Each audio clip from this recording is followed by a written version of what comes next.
Hello and welcome to the table. I'm your host, Team Wolf, and today we are going to be talking about some flesh and blood, and we're starting a little bit of a new thing. Table Talks. Tuesday's Table Talks. I'm starting a new series. I wanted to start it a while back when I did the whole huge Wizards of the Coast announcement video, but the following Tuesday I knew was going to be a little bit difficult for me to upload, and you might have been noticing that recently. I'm going to talk about this first.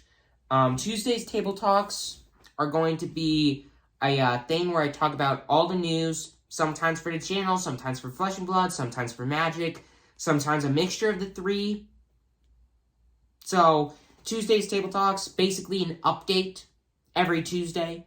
And then I'm going to, as I get into the summer, I want to do this more every Tuesday, or at least every other Tuesday. I upload some kind of thing updating you on a new Magic, or Flesh and Blood, or just me thing. And then I want to upload another video Friday, Saturday, Sunday, one of those 3 days. Just depends on how the summer goes. Maybe I'll upload it on a different day. You never know with the summer schedule. Things might change, but I know for a fact I will upload every Tuesday or every other Tuesday to the channel, a Tuesday Table Talk. And recently, I've said this a couple times, I've had a bit of difficulty uploading videos because finals, whoopee. I've been talking about that a little bit on my second channel, Starchives. Go check that out now if you're a Star Wars fan. I'll put the link to it down in the description below if you're interested. But yeah, it's finals make it really hard to do certain things that you want to do. Makes it harder for you to do stuff for your channels. Makes it harder for you to play golf, and it makes you I'm not gonna finish that sentence. It makes it harder to do the things that you want to do. And sadly, I haven't been able to do all the stuff I want to do for the channels, but with finals finally being over, I can do more videos. I probably won't upload as much as I did in the school year as I do in the summer. That might not make sense, but a lot of times YouTube just isn't really as popular in the summer because it's summer vacations. I mean, I know I'm going to be going on a lot, and you're all going to see some like Montana videos and camping videos here in the coming weeks, and I hope that you all enjoy that. But anyways, things are going to start to slow down a little bit, maybe to a certain point, even more than they already have been, but they shouldn't because I'm done with finals. But anyways, getting into today's topic for today's Table Talk. We have this Tuesday's Table Talk. We are going to talk about Flesh and Blood, Baltimore, and a little extra something that you'll have to wait and watch the rest of the video in order to find out about.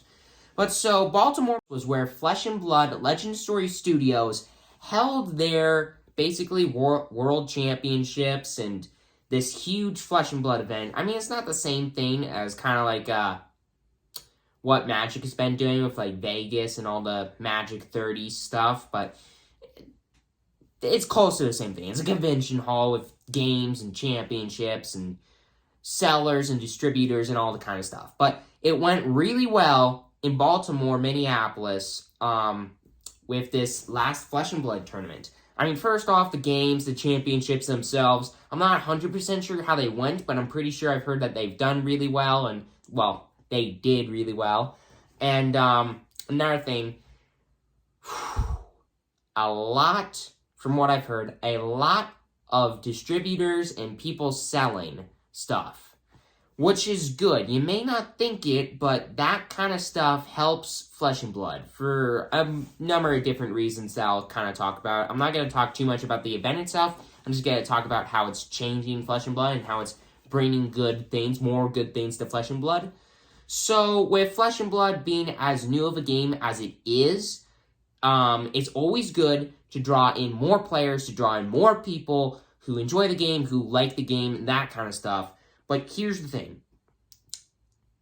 As more people, like, basically sell cards, and they need more distributors, and they need more people selling these cards at these events because that many people want the cards, it's good.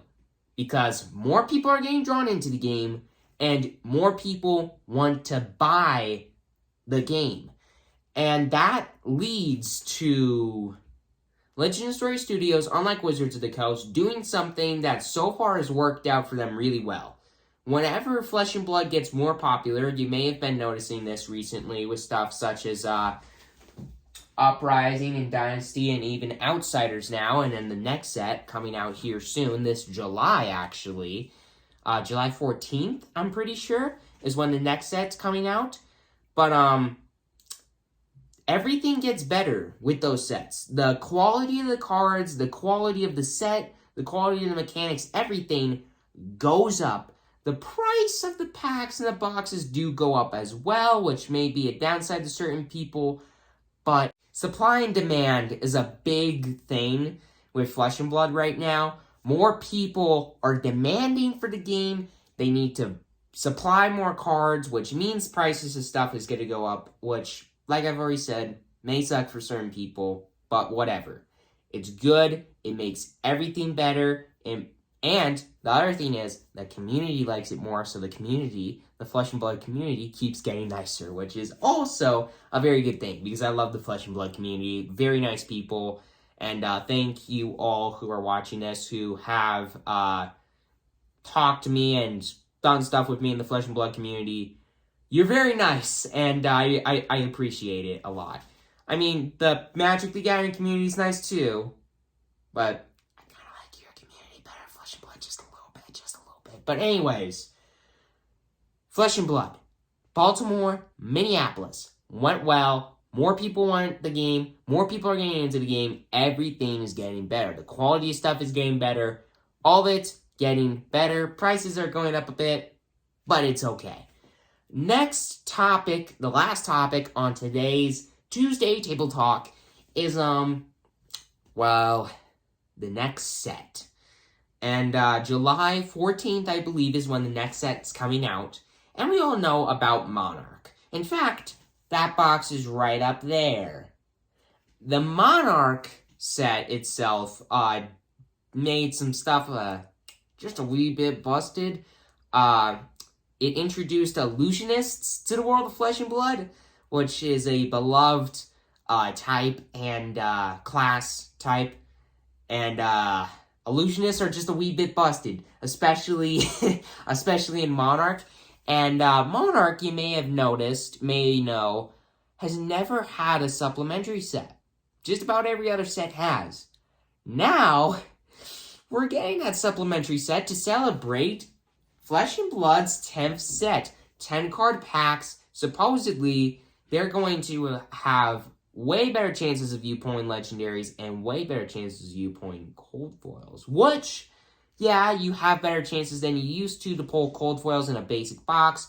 There's no more first edition and unlimited editions anymore. It's only one edition. And you have a better chance to pull cold foils and legendaries than you did in the unlimited, but not as much in the first edition. But with this set, it looks like it's going to be more like a first edition set than an in-between of unlimited and first edition, if that makes sense. So better, like I said before with the Baltimore stuff. Better quality packs, it looks like. Better value in the packs. And the packs, it just looks like everything is really good for this set. I've already talked about it a little bit. They're introducing a couple new classes, it looks like. And Dusk Till Dawn, the 10th Flesh and Blood set. A supplementary set, but it looks like it's going to be a very, very fun set, a very powerful set, and a set that you will definitely want to buy. But anyways, with all of that aside, thank you for watching, everybody. Please consider subscribing if you haven't already. It's completely free. And tune in to next Tuesday's episode of the Table Talks. See you there.